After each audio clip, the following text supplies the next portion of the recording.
Gary Fong here, and I wanted to give you an update after my meeting with City Hall regarding the 5G pilot program in Kelowna. And so I met with the leaders of this project, and Jazz Pabla is the leader, and so he pretty much directed the meeting. So the notes that I wanted to give you, and I sent them back to them to clarify it so that you would have an official statement from the mayor's office about the situation. Then I'll give you my comments right afterwards. So they said that the Kelowna 5G Smart City pilot program never used a higher frequency than 2.4 gigahertz, which is the 4G-LTE wavelength, which means that there was no increased risk from the 5G pilot program that was announced last week, and that they never intended to go higher than 4G LTE. I asked them if the note that I had taken contemporaneously when I was there was that full-out implementation of 5G for Kelowna is, quote, years away. They corrected it to say the city does not implement 5G. The wireless service providers working through Infrastructure Canada and Innovation, Science and Economic Development Canada will dictate what markets 5G will have and when. With in the spectrum sale and larger municipalities most likely having 5G networks first, it could be some time before we see a rollout in Kelowna. So that's a clarification. Number 3, the LiDAR system consists of sensors that relay information to a Rogers cloud, which currently does not have the ability to increase frequency locally above 4G LTE, which is 2.4 gigahertz.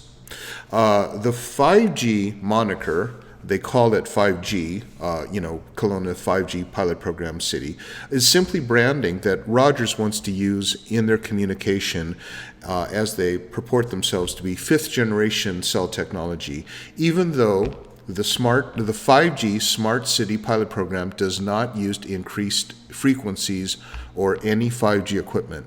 I compared it to perhaps how earlier television sets were touted as HD compatible before HD was actually rolled out, and they agreed that this was a good way to describe the 5G brand. So there you have it. From the office, there was no 5G equipment installed.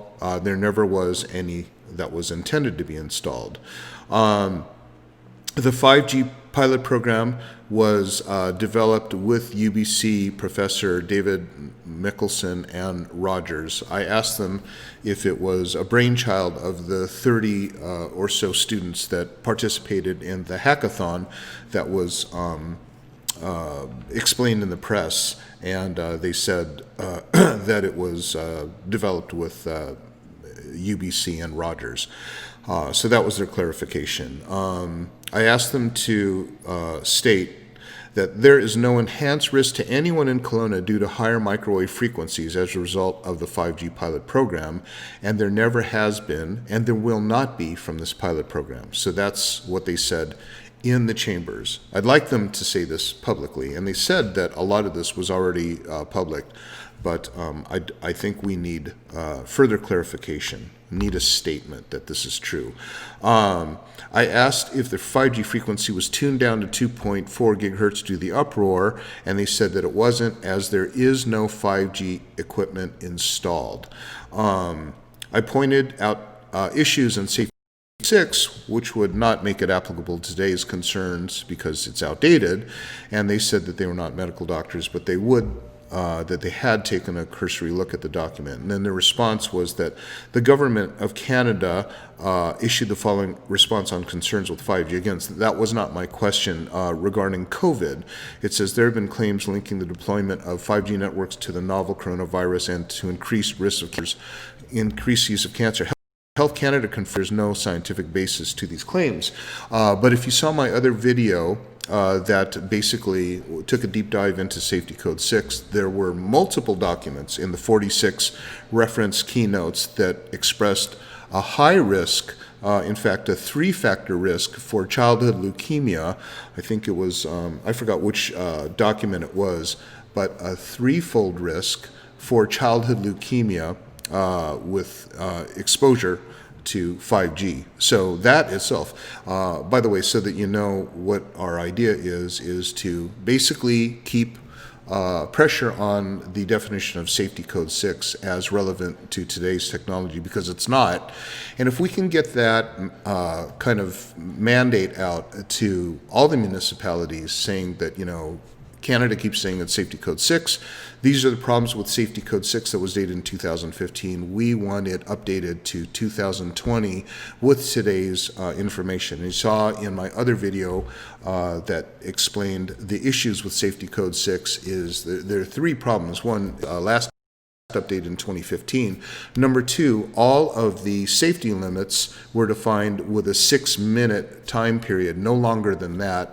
And the third thing is the only adverse health effects that it describes is nerve stimulation, which is a tingling feeling, and tissue heating, which means that you actually get microwaved. And that was, and it stopped at 10 megahertz. And of course, 5G goes up to 39,000 megahertz. So this is 3,900 times more powerful than the limits that are specified in Safety Code 6. So those of you who are wondering, what is it that is important, again, I'm going to just reiterate that if the government of Canada is going to rely on a certain document, then look at that document and then ask them questions about it, because you'll find that there's a lot of holes in it. They said that in my meeting notes, I wrote that they said that the response to the 5G Pilot City program was surprisingly positive because emergency responders, such as paramedics arriving at vehicle accident scenes, welcome this technology and could use the information to provide enhanced medical care when responding to accidents. And that's what I have in my notes. They clarified that to say that response to the 5G pilot was positive from the tech community, as well as those who understand how 5G can potentially transform the economy at large, industry, manufacturing, health sector, etc. Not really the question that I posed or a clarification to the question that I posed, but I'll stand by my notes where they said that there was a surprisingly positive response. Of course, we didn't even know about it until it came out in the press, but a surprisingly positive response. And in fact, that they had a really positive response from emergency medical personnel, because they would have advance information arriving on the scene. Now, having worked in emergency rooms and medical triage, I do understand that emergency responders, paramedics, have to think on their feet. It's a very, very fast-moving situation. So to be on the roll to an accident, say, for example, bicycle versus bus, and to find out that the bus was going at 21 miles per hour and the bicycle was going at 6 miles an hour, doesn't really change what the paramedics do when they assess and arrive on the scene. It's not like they're going to pull out extra gauze because the one thing, the bus was going 4 miles an hour faster than maybe they would have expected. So that was really kind of a dubious argument from what I was seeing. Now, I asked specifically if it was a wise idea to publicize Kelowna as Canada's first 5G pilot program city, if that would be a negative or positive for tourism. And their response, according to my notes, that the response had been very positive because it would show that Kelowna is a technologically advanced city and that this could be a tourism draw. When I posed that notes to them, they corrected it and say, while it may not be a tourism draw, it could be an economic driver that brings more tech-based businesses to the city. And then I was told that under federal jurisdiction, that locally there was no control as to the rollout of the technology, but that the city does have a say over the placement of the antennas. And that much I do know, so they agreed with that. They emphatically stated, and I would want them to put this out in the public, but it was just within the meeting room, that there is currently no 5G equipment or radios installed anywhere. I'm going to make that very, very clear, that what was represented to me was that there was no 5G equipment or radios installed. Researchers from UBCO will analyze the secure data transmitted from the sensors using existing Rogers 5G antenna, but only using the 4G LTE network and bandwidth. And then I asked, since the use of the term 5G was so controversial, and since the LiDAR system, which is the traffic surveillance system, only goes to 2.4 gigahertz, 4G LTE equivalent, why doesn't the mayor make an announcement saying so, that the public's health exposure is not at more risk or it changed in any way due to the new system? And they said that they will forward my questions and recommendations to their communications team. So that they said that during the meeting that the statement has already been made in the updates to the story. We will forward your note that perhaps more clarification is required. So to give you a tiny bit of chronology about that, it was Kelowna did a very sunshiny, cheery announcement that Mayor Basran was extremely excited that Kelowna was going to be a 5G pilot program city. Now, I think that that was kind of really rough timing because the most publicized pilot program 5G city before Kelowna was Wuhan. And so there are people that have tied the pilot program outbreak of coronavirus to the 5G pilot program in Wuhan. Of course, there are other people that said that it was a bat in a wet market and things like that. So I'm not here to say one or the other. What I'm saying is that it's widely suspected that 5G and coronavirus have a tie-in together. So that having been said, I'm sure that this program was in motion long before the tie-in, because if you really think back, not a lot of people really, there were people that were saying that 5G was dangerous. There were people saying that there's thousands of dead bees around towers, or that birds would fly and then die in midair, and things like that, and they were all over YouTube. But it was kind of like this kind of out there thing. 5G needs to be looked at. There were doctors who signed petitions and kind of got on board to say that maybe we don't know enough. But what really ignited the 5G issue was this tie-in to Wuhan being the pilot program city. So I thought, well, is this really a smart thing for us to be promoting ourselves as the new pilot program city? Because the first one that when you do a Google search is Wuhan. The second one is now Kelowna. Is that smart for tourism? And I think it's just the timing was kind of tough. But I think that if it's really true, by the way, going back to Kelowna Now. So Kelowna Now, when it first, and they put it on the Facebook page, I mean, there were hundreds of comments. Now, don't think that I started this, because I didn't. There were hundreds and hundreds of angry comments from people who lived in the town.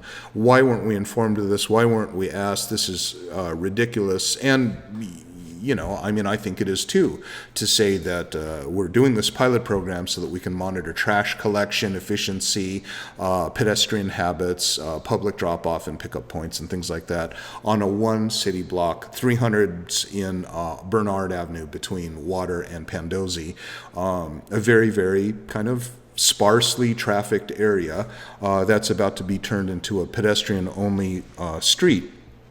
And then, so as soon as all these angry comments came out, then that article, which was the headline article, was really hidden in the back pages. I had to go searching through the edition to even find it.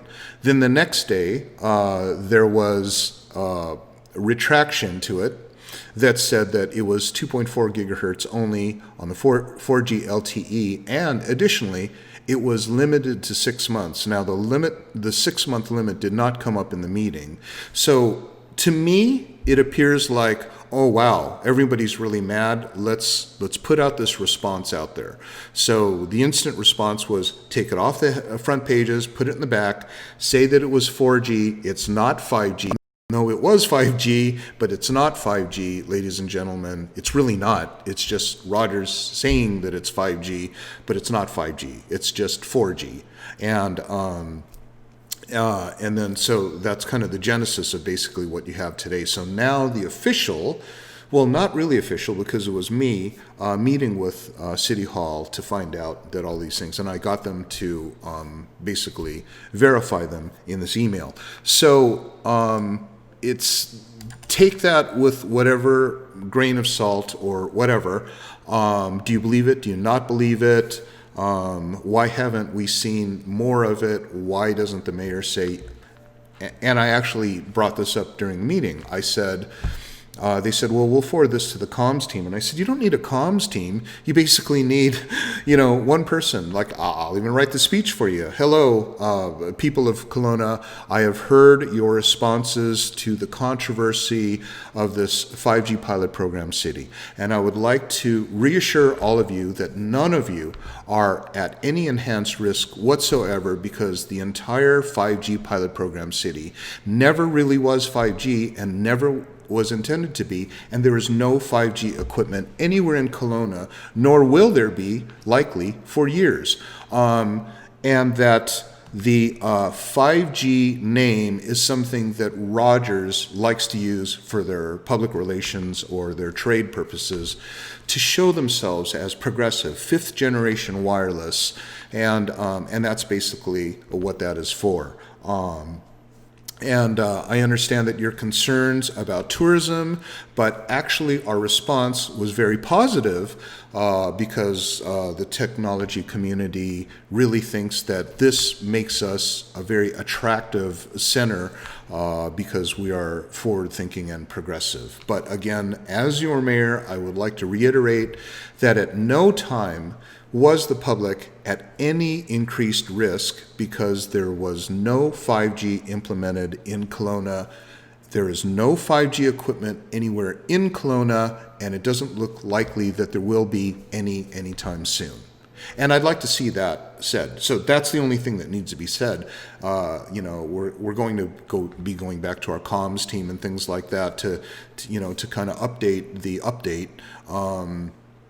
I like to basically think that the first announcement was the most accurate.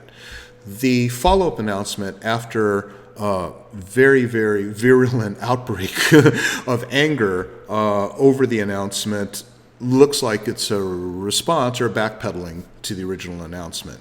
That's what it looks like. In all the years that I've seen people redact statements or correct previous statements, you've seen Donald Trump's office do it all the time. That's literally because they didn't anticipate the angry response. So anyway, that is the official response from City of Kelowna. Do you find comfort in it? Do you find that it's disturbing, or do you think it's dishonest? I'd like to see your comments below. Okay, thanks for watching.